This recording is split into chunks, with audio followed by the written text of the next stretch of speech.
Морам да признам дека сум се уште зачуден над тој мој јубилеј. Јас се уште не верувам дека поминале 50 години од кога почнав да се занимавам со музика.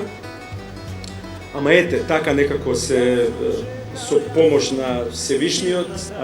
Инаку, да бидам искрен, ние музичарите имаме неколку обсесии. Мојата лична обсесија се гитарите и инструментите и се што е поврзано со музика.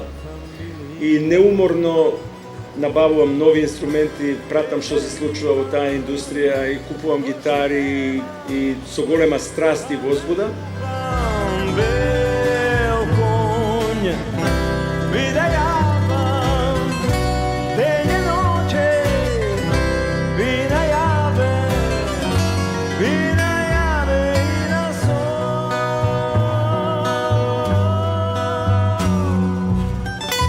Меѓутоа има уште една тема. Нас ни требаат гитари и инструменти за да имаме на што да свириме.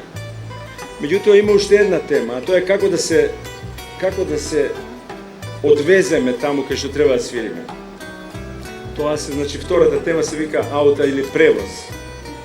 Голема ставка и многу битна ставка во нашиот живот и во нашава работа. Многу е добро да се возиме во квалитетни, сигурни, безбедни аута, за да стигнеме таму кај што сме намериле да свириме или да настапиме.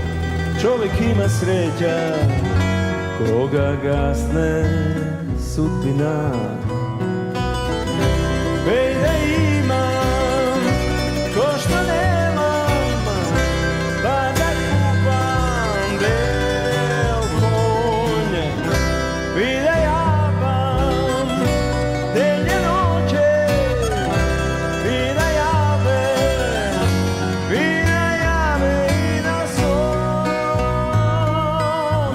Као млади луѓе сме се возеле во разноразни аута, не така безбедни, во комбиња, во мали аута, сме се пикале едва и ние, едва и инструментите и така натаму. Да бидам искрен, не сум одушевен од авионскиот превоз во последно време, затоа што авионите станаа многу рестриктивни кон носење инструменти, поготово овие low budget компании, така што многу по-често се одлучувам за возење ауто отколку за чекирање на аеродром.